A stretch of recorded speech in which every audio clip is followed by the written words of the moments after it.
Berlin, 1962. Dans les rues de la ville, un mur infranchissable a été érigé. Le long de cette immense clôture, les gardes ont l'ordre de tirer à vue toute personne s'en approchant. Mais sous la ville, dans ses entrailles, dans l'obscurité humide et le silence oppressant, des étudiants et des familles creusent à main nue des tunnels pour passer de l'autre côté du mur.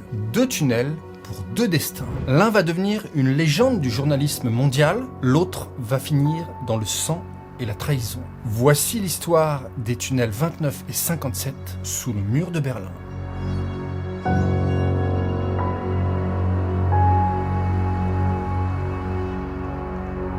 Pour comprendre pourquoi des hommes et des femmes ont creusé sous le mur de Berlin, remettons un peu de contexte historique avant de démarrer l'histoire.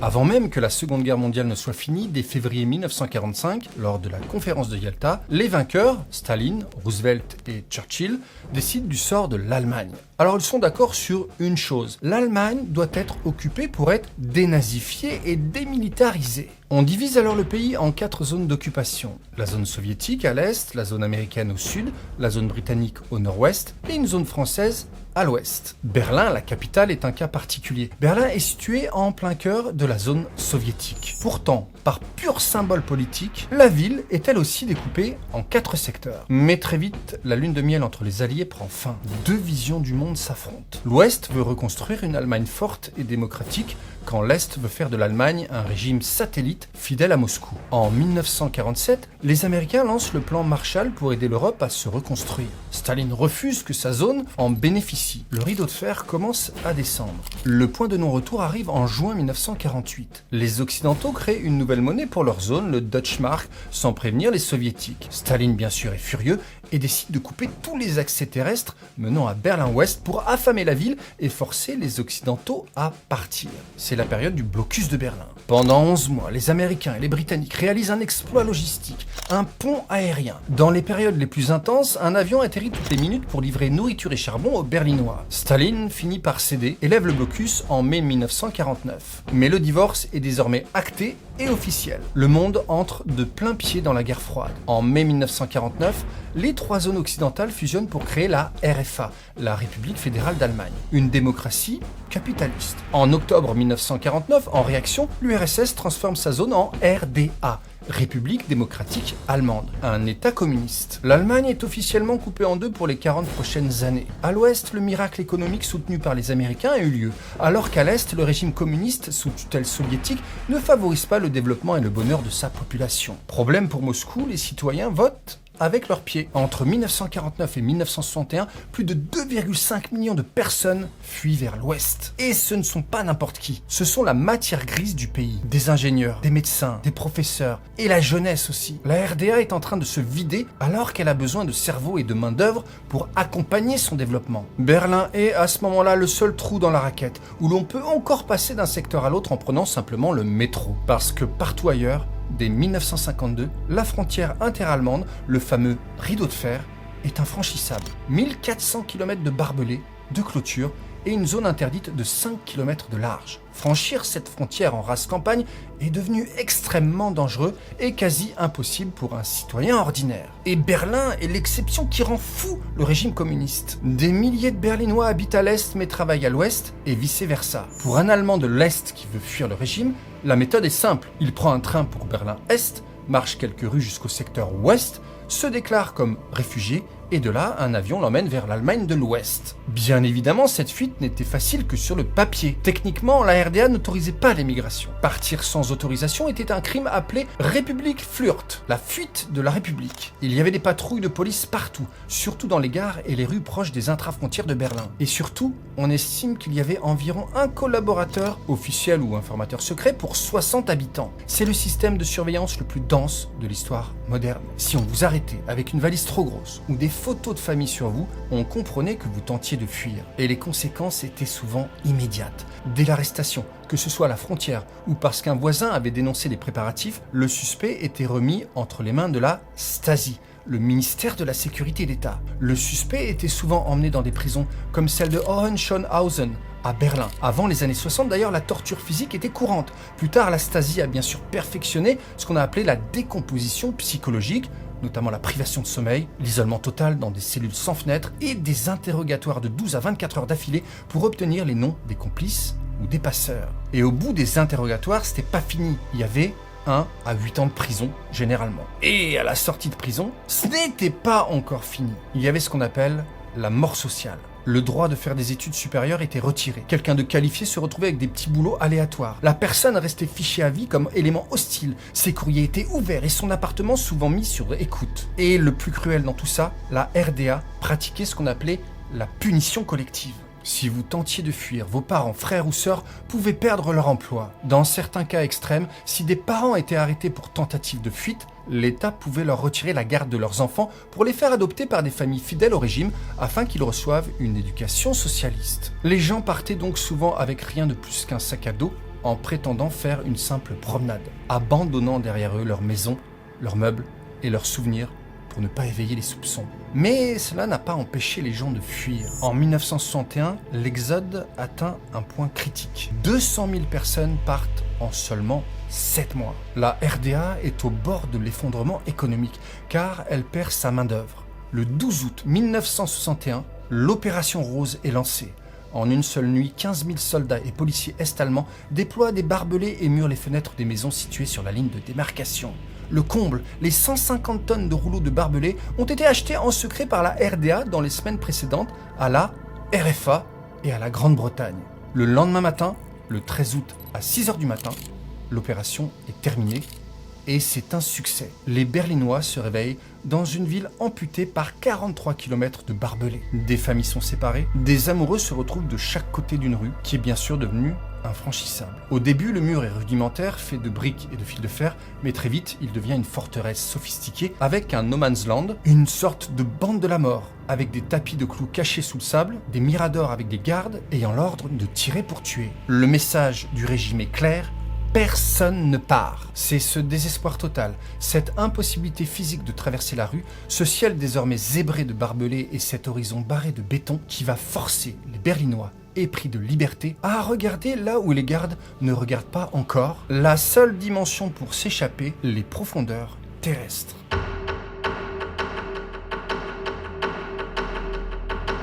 Le premier tunnel est une histoire d'amitié. Tout commence en mai 1962, à peine 9 mois après l'édification du mur. Deux étudiants italiens vivant à l'ouest, Luigi Spina et Domenico Sesta, ne supportent plus de savoir leur ami Peter Schmidt, prisonnier dans Berlin-Est. Ils dénichent un point de départ idéal, le sous-sol d'une usine de bâtons de réglisse désaffectée, au 70 rue Bernauer. Mais creuser 120 mètres de galerie demande une logistique colossale et surtout beaucoup d'argent. Pour financer tout le matériel nécessaire, comme les pelles, les étais de bois ou les pompes à air, ils tentent un coup de poker inédit. Ils vendent l'exclusivité des images à la chaîne américaine NBC pour 12 500 $, ce qui à l'époque est une somme énorme, environ 115 000 €. Sauf qu'à l'époque, avec 12 500 $, vous aviez un pouvoir d'achat beaucoup plus important. Pour vous donner un ordre d'idée, pour vous situer, un Américain pouvait par exemple acheter une voiture de luxe pour 3 000 $. En contrepartie de ce financement, désormais, chaque coup de pioche, chaque action que vont réaliser les étudiantes sera filmée. Mais le risque est grand, très grand pour la chaîne de télé, mais aussi pour les USA et par extrapolation pour tout le monde occidental. Car si la Stasi découvre le tunnel, NBC sera accusé d'espionnage international, provoquant certainement un incident diplomatique majeur entre les deux blocs. Il va donc falloir être extrêmement prudent. Pendant 4 mois, une trentaine d'étudiants se relayent jour et nuit. Les conditions sont infernales. Ils creusent à 7 mètres de profondeur, souvent nus à cause de la chaleur étouffante et de l'humidité. Et il y a une difficulté, c'est que Berlin n'est pas construite sur de la roche solide, mais sur un terrain géologique extrêmement capricieux. La ville est en fait bâtie sur une cuvette sablonneuse et d'anciens marécages. Et dès que l'on descend à quelques mètres, on ne rencontre pas de la pierre, mais du sable instable qui menace de s'effondrer à chaque seconde. Et surtout une nappe phréatique affleurante. L'eau s'infiltre partout, transformant le sol en une boue liquide et lourde qui colle au corps et aux outils. Et il y a un autre problème.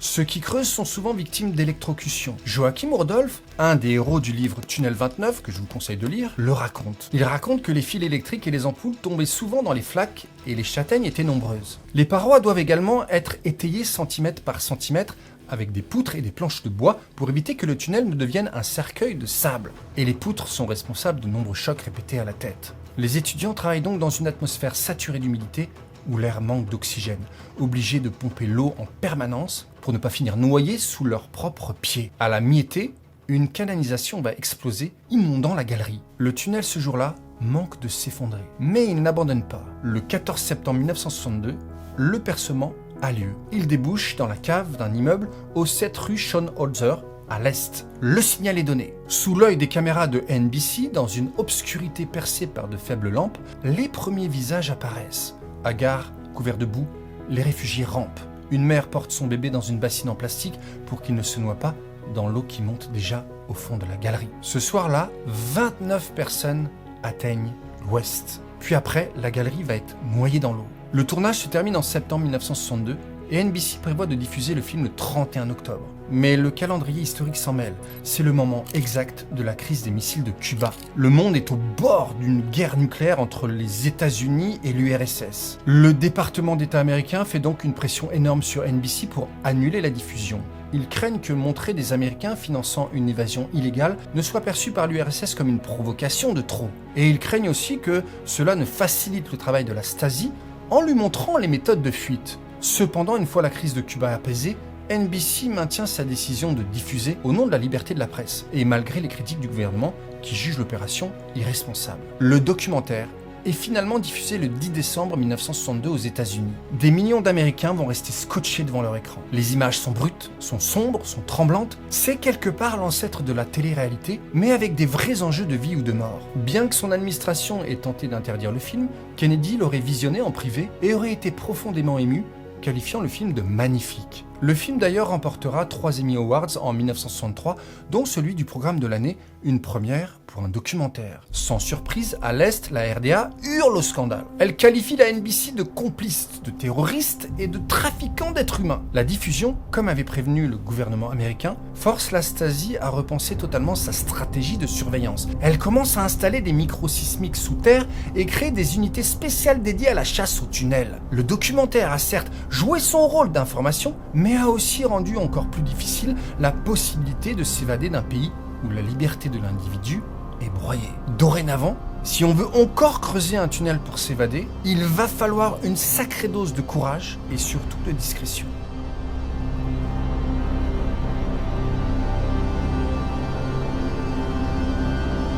Alors que le tunnel 29 entre dans la légende médiatique, la Stasi, elle, va renforcer la surveillance. Malgré ça, 2 ans plus tard, certains ne se découragent pas. Et en avril 1964, un autre projet pharaonique voit le jour. Wolfgang Fuchs, un passeur légendaire, réunit une vingtaine d'étudiants. Leur objectif est plus ambitieux, creuser plus profondément. Ils s'installent dans une ancienne boulangerie désaffectée de la rue Strelitzer. Le tunnel 57 est un chef-d'œuvre d'ingénierie clandestine. 145 mètres de long, descendant jusqu'à 12 mètres de profondeur pour passer sous les conduites de gaz. Pendant 6 mois, les étudiants évacuent la terre par petits sauts, dans un silence de mort. Ils laissent la terre dans la boulangerie pour éviter d'attirer l'attention avec des déplacements extérieurs. Car au-dessus d'eux, les patrouilles de la Stasi ont une vue directe sur le bâtiment de la boulangerie et surtout utilisent désormais des micros ultra-sensibles pour écouter battre le cœur de la Terre et détecter le moindre bruit suspect. Le tunnel est donc dicté par une nécessité absolue, être le plus discret possible, tout en permettant le passage d'un corps humain. Vous allez voir, les dimensions sont effrayantes. La hauteur ne dépasse jamais 90 cm et la largeur 70 cm. Fuchs et ses étudiants installent un petit chariot sur des rails de fortune pour évacuer les déblais. Le 3 octobre 1964, le tunnel débouche enfin dans les toilettes sèches au fond d'une cour intérieure à l'est. Pour communiquer, Fuchs a son réseau de coursiers qui se charge de commencer à informer la population qu'une évasion est possible. Le mot de passe pour les fugitifs est « Voulez-vous venir fêter les 21 ans de Tokyo ?» À chaque candidat contacté, c'est une partie de roulette russe qui s'engage, car les espions de la Stasi sont partout, dans chaque immeuble. Mais l'opération de l'évasion est lancée. En 2 nuits, 57 personnes parviennent à ramper vers la liberté. Le chariot pour évacuer la terre est maintenant utilisé pour tirer les enfants ou les personnes les plus faibles. Le tunnel est un succès, mais l'ombre de la trahison ne va pas tarder à surgir. Un informateur infiltré a prévenu la Stasi. Un informateur surnommé Siegfried Huse. Le 4 octobre, vers minuit, alors que les derniers candidats arrivent, des agents en civil surgissent dans la cour. La panique est totale. Christian Zobel, l'un des gardes du tunnel côté ouest, voit des hommes armés s'approcher. Il ouvre le feu pour couvrir la retraite de ses amis. Dans la confusion, un jeune garde est-allemand, Egon Schultz, s'écroule. Il meurt sur le coup et le tunnel est immédiatement scellé. La RDA fera de Schultz un martyr national, accusant les bandits de l'Ouest d'assassinat de sang-froid. Mais il faudra attendre la chute du mur de Berlin en 1989 pour découvrir la vérité. Elle se trouve dans les archives de l'Allemagne de l'Est. Schultz a en réalité été fauché par un tir accidentel de ses propres collègues dans la fusillade. Le tunnel 57 restera dans l'histoire du mur de Berlin comme l'évasion la plus réussie, mais aussi la plus tragique.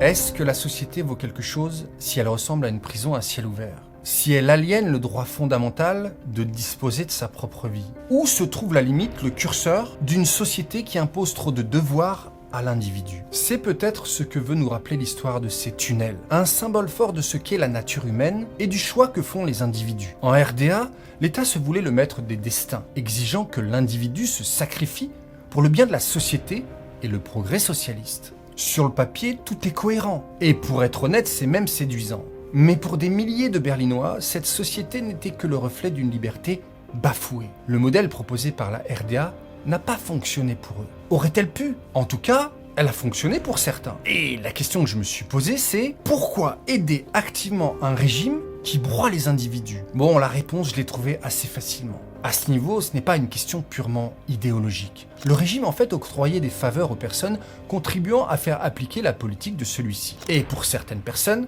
c'était suffisant pour accepter de vivre leur vie sans se mettre en danger, tout en profitant d'un confort matériel et d'un statut social dominant. Cela ne leur posait pas de problème de conscience, pas de remise en question de leurs valeurs s'ils en avaient, pas de remise en question de leur libre arbitre. La deuxième question que je me suis immédiatement posée, c'est est-ce que certains individus ont fait l'inverse? Est-ce que certains ont voulu venir en RDA pour fuir la RFA? Eh bien la réponse est oui. Et j'ai été surpris du nombre que j'ai trouvé. 500 000 personnes entre 1949 et 1989 sont partis vivre en RDA. Le chiffre s'étalant sur 40 ans peut paraître marginal face aux millions d'Allemands qui ont fait l'inverse, mais il n'est pas négligeable pour autant. Alors je me suis un peu intéressé au phénomène et j'ai vite trouvé que les raisons étaient souvent bien différentes de la motivation purement idéologique. Souvent c'était pour des motivations familiales. Rejoindre ses parents, rejoindre sa fiancée, rejoindre toute sa famille qui est restée à l'Est. Il y avait aussi les cas de venir en RDA pour fuir des dettes,